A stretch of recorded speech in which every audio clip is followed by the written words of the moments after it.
শ্রাবণীর সাথে সবাইকে স্বাগত জানিয়ে আজকের একটা রেসিপি শেয়ার করছি।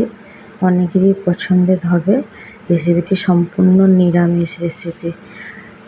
আলু সয়াবিন চিচিঙ্গা চচ্চড়ি বা চিচিঙ্গা আলু সয়াবিন চচ্চড়ি। দেখে নিন তাহলে। এখানে আমি 250 মতো আলু নিয়েছি, মিডিয়াম সাইজ বলতে পারো, ছোট ছোট করে একটা কেটে পরিষ্কার করে ধুয়ে নিয়েছি। এখানে 3 পিস মতো চিচিঙ্গা নিয়েছি, ওই ওজনে 500 মতো হবে। আর সয়াবিন নিয়েছি 100 মতো। সব ওটা গরম জলে সিদ্ধ করে ভালো করে ধুয়ে চেপে জলটা বার করে দিয়েছি।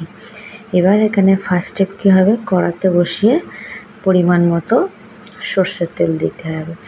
আর এখানে একটা জিনিস বলে দিই, সবজি সবসময় ভেজে নিয়ে রেসিপি বানালে অসাধারণ টেস্ট হয়। এই ছোট্ট করা টিপস বলে দিলাম। তো প্রথমে আমি গরম তেল করে আলুটা ফ্রাই করে নেব একদম ভালো করে। তা আলুটা ভাজার জন্য কী করতে হবে, নুন আর হলুদ একটু দিয়ে দিতে হবে।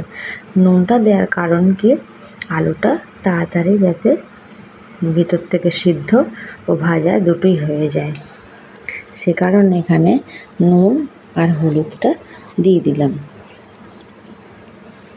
এবার এপিট ওপিট উল্টে পাল্টে আলুগুলো ভালো করে ভেজে নেব 2-3 মিনিট ধরে। এখানে সমস্ত সবজি ভেজে না নিলে তরকারির স্বাদ কিন্তু আনা যায় না। আপনারা এইভাবেই স্টেপ বাই স্টেপ করে নিন। এটা সম্পূর্ণ নিরামিষ রেসিপি। আশা করি রুটির সাথে বা লুচির সাথে খেতে ভালো লাগবে, বা নিরামিষের দিন গরম ভাতের সাথে ডাল থাকবে পাশে, ভালো লাগবে খেতে। এগুলো একটু বলে দিলাম আমি, কারণ এইভাবেই আমি করেছি, তো এই কারণে বললাম। আর অসাধারণ টেস্ট হয়। তো দেখে মনে হচ্ছে আলুগুলো অনেকটাই ভাজা হয়ে এসেছে। এবার আমি একটা পাত্রে আস্তে আস্তে আলুগুলোকে তুলে নেব। তেলটা ছেঁকে আলুগুলোকে তুলে নেব। তুলে নেওয়ার পর এবার কী করবো, সেকেন্ড স্টেপ, সয়াবিনগুলো ভালোভাবে ভেজে নেব। তার আগেই বলে দিয়েছি, সয়াবিনগুলো গরম জলে একটু ফুটিয়ে নিয়ে ভালোভাবে ধুয়ে চেপে জলটা পুরো বার করে দিয়েছি নিংড়ে। তো সয়াবিনটা একটু এপিট ওপিট করে ভালো করে ভেজে নিতে হবে, নাহলে ওর মধ্যে একটা কেমন কাঁচা কাঁচা গন্ধ থেকে যায় না ভালো করে ভেজে নিলে। শুধু চিচিঙ্গার তরকারি বলে নয়, যখনই সয়াবিনের রেসিপি করবে তখনই এইভাবে সয়াবিনটা ভেজে নিলে খুব ভালোই হয়। তো আর একটা টিপস বলে দিলাম।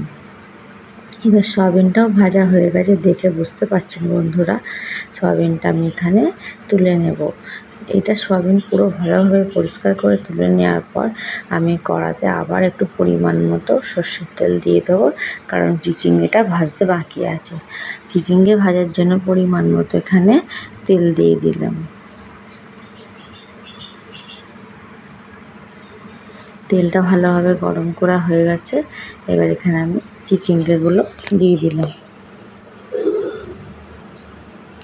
চিচিঙ্গাগুলো একটু ভালো করে ভেজে না নিলে ভালো লাগে না, তাই এপিট ওপিট করে উল্টে পাল্টে চিচিঙ্গাগুলো ভাজতে হবে।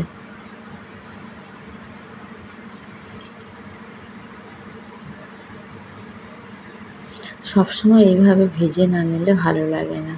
তাই শুরুতেই বলি, যারা এখনও আমার চ্যানেলে নতুন হয়ে আছেন তারা অবশ্যই পাশে থাকবেন সাবস্ক্রাইব করে, আর ভিডিওটি শেয়ার করে বন্ধুদের কাছে ছড়িয়ে দেবেন, যাতে ওদেরও করে খেতে অসুবিধা না হয়।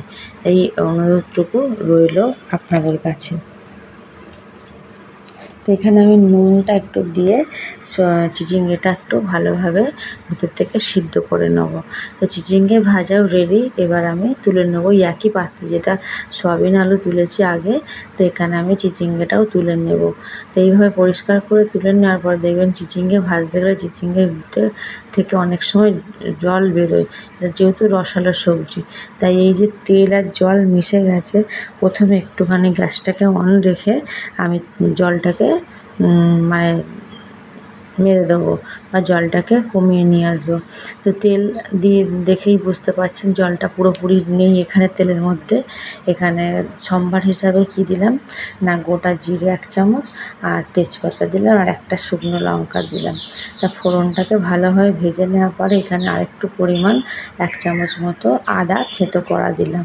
আপনারা চাইলে বেটেও দিতে পারেন, যেহেতু নিরামিষ রেসিপি তাই এখানে একটু আদার প্রয়োজন পড়লো। আপনারা চাইলে স্কিপ করে যেতে পারেন। আর 3 পিস কাঁচা লঙ্কা মাঝখান থেকে চিড়ে দিয়ে দিলাম। তো ফোড়নটা ভালোভাবে ভাজা হয়ে গেছে। এবার আমি কি করব, এখানে একটা টমেটো বড় ধরনের কেটে দিয়ে দেবো, যাতে তরকারির স্বাদটা আরও চেঞ্জ হয়ে যায় আর কালারটাও অন্যরকম চলে আসে। এখানে একটা জিনিস দেখবেন যে আমি কাশ্মীরি লঙ্কার গুঁড়ো বা ঝালের লঙ্কার গুঁড়োটা টোটালি স্কিপ করে গেছি, কারণ আমি এই টমেটোর কালার দিয়েই আমি তরকারিটা দেখিয়ে দেবো যে তরকারির কালারটা কত সুন্দর চলে এসছে। আপনারা চাইলে এখানে কাশ্মীরি লঙ্কার গুঁড়ো বা ঝাল লঙ্কার গুঁড়ো দিয়ে দিতে পারেন। তো প্রথমেই আমি 1 চামচ লবণ দিয়ে টমেটোগুলোকে একটু সিদ্ধ সিদ্ধ ভাব করে নেব, যাতে মশলা কষানোর সময় কোনো অসুবিধা না হয়। তা দেখে বুঝতে পারছেন টমেটো অনেক সিদ্ধ হয়ে গেছে। এবার ঘরে থাকা যে পরপর মশলার উপকরণগুলো আছে এখানে আমি অ্যাড করব। যেমন প্রথমে আমি দিলাম হলুদ, জিরে, ধনে, গোলমরিচ, কিন্তু দেখলেন তো স্কিপ করে গেলাম কাশ্মীরি লঙ্কার গুঁড়ো বা ঝাল লঙ্কার গুঁড়ো। দেখেই বুঝতে পারছেন মশলাটা অসাধারণ, খুব সুন্দর একটা কালার চলে এসছে, দেখতে খুব সুন্দর লাগছে। একটু সামান্য পরিমাণ জল দিয়ে মশলাটা ভালোভাবে কষিয়ে নেব, যাতে তলায় ধরে বা পুড়ে যাতে না যায়, সেই কারণে মশলাটায় একটু জল দিয়ে দিলাম। দিয়ে নাড়াচাড়া করে মশলাটা ভালোভাবে কষিয়ে নিতে হবে। এবার এখানে মশলা কষানো কমপ্লিটের পর দেখেই বুঝতে পারছেন, দেখুন কালারটা কত সুন্দর চলে এসছে। এবার এখানে আমি সবজি বলতে সয়াবিন, আলু আর চিচিঙ্গা দিয়ে দেবো।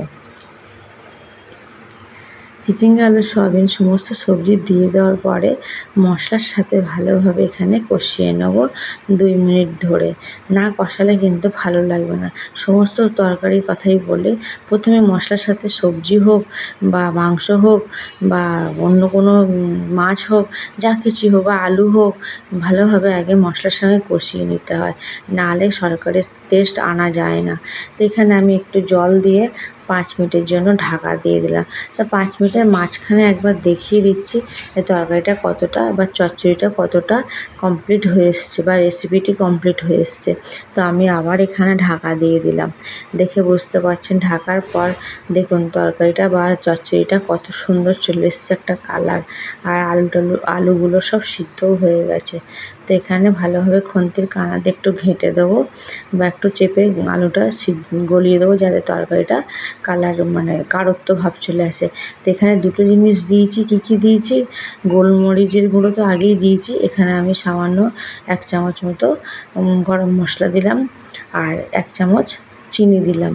আর আপনারা চাইলে একটু ঘি দিতে পারেন, যেহেতু নিরামিষ রেসিপি তাই